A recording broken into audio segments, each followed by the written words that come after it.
तभी अभिनव ने नीचे मोंटी का एक और मैसेज देखा जिसमें लिखा था कि उसकी पैसों से मदद चिराग ने की थी।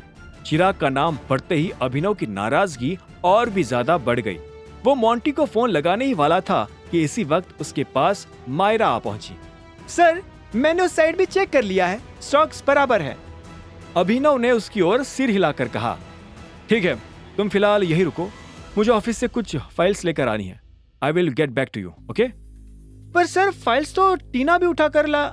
मायरा अपना सुझाव दे पाती उससे पहले ही अभिनव वहां से चला गया।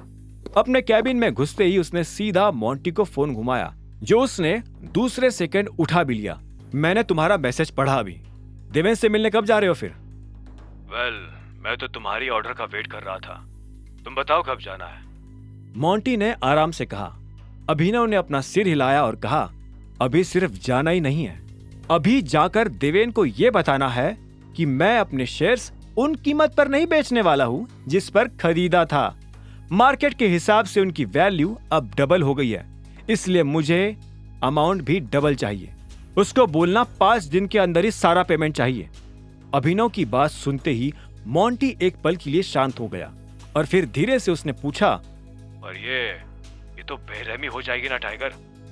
मोंटी को इस बात का अंदाजा नहीं था कि अभिनव और देवेंद्र के बीच दुश्मनी थी, इसीलिए उसका ये सवाल सुनकर अभिनव भी हल्का सा मुस्कुरा दिया और उसने ये कहा कि ये बेरहमी नहीं, बिजनेस है मोंटी।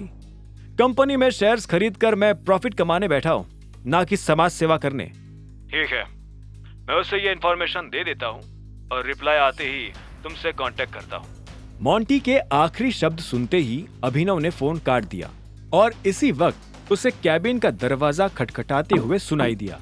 उसने उस कांच में से देखा कि बाहर एक लड़की खड़ी थी। कम इन। सर, मिस्टर अकरम आपसे मिलने आए हैं। टीना ने थोड़ा अंदर आकर कहा। अकरम का नाम सुनते ही अभिनव थोड़ा हैरान हो गया। उसे लगा नहीं था कि अकरम उसके ऑफिस ही पहुंच जाएगा और वो भी बिना बताए। ठीक है, उन्हें अंदर भेज दो और तुम वेयरहाउस चली जाओ। अभिनव का ऑर्डर सुनते ही टीना कैबिन के बाहर चली गई और अकरम दरवाजा बंद करके अंदर आ गया। तुमसे आजकल मुलाकात ही नहीं हो पा रही है, क्या बात है? कुछ दिनों पहले अलायना भी इसी तरह आ गई थी। अगर ऐसा ही चलता रहा तो स्टाफ को लगेगा ही नहीं कि मैं बस एक सीधा सादा आम मैनेजर हूं। अभिनव ने हंसते हुए कहा, हैव अ सीट। चिंता मत करो, मैंने तुम्हारे एम्प्लॉय मायरा को इन्फॉर्म कर दिया था कि मैं यहाँ कुछ सीसीटीवी कैमरा खरीदने के लिए मीटिंग करने आया हूँ। अकरम ने मुस्कुराते हुए अभिनव को दिलासा दिया। अभिनव भी जवाब में मुस्कुराकर बोल पड़ा, बहाना तो ठीक है अकरम, लेकिन तुम अचानक यहाँ पर? कुछ समझ नहीं आया। अभिनव ने फीकी मुस्कान के साथ पूछा। बात अर्जेंट है टाइगर। कल रात मैं डॉन से मिला और उसने मुझे सब कुछ बताया कि तुम्हारे और उसके बीच क्या हुआ है। अकरम ने सीरियस होकर कहा, जिसके साथ ही अभिनव ने भी गुस्से में कहा, उस जानवर को मैंने रुकने के लिए कहा था अकरम, पर वो माना ही नहीं। मुझे तो ये समझ नहीं आ रहा है कि इस तरह के भद्दे लोग हमारे ग्रुप में क्यों घुसे हुए हैं। शांत हो जाओ टाइगर।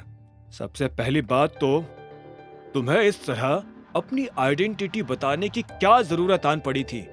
अरे मुझे कॉल कर लेते एक बार को तो मामला वही सेटल हो जाता। तुम भी जानते हो तुम्हारे लिए अभी टाइगर बनकर बाहर निकलना कितना रिस्की है। अकरम को थोड़ा गुस्सा भी आ रहा था, लेकिन वो टाइगर के सामने गुस्सा निकाल नहीं सकता था।